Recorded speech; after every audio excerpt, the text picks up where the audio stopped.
করতে হবে। আর তারা শুধু একটাই যাচ্ছে, তাদের দূরভিসন্ধি রয়েছে, তারা নির্বাচনও চায় না, তারা বিচারও চায় না, তারা সংস্কারও চায় না।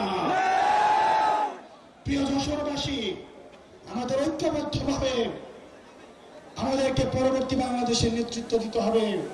পরবর্তী যেই সংকটগুলো ঘনীভূত হচ্ছে সেগুলোতে আমাদের একসাথে লড়াই করতে হবে। আমরা সে লড়াইয়ের জন্য প্রস্তুত আছি। আলেম সমাজ প্রস্তুত আছে। ইনকিলাব ইনকিলাব।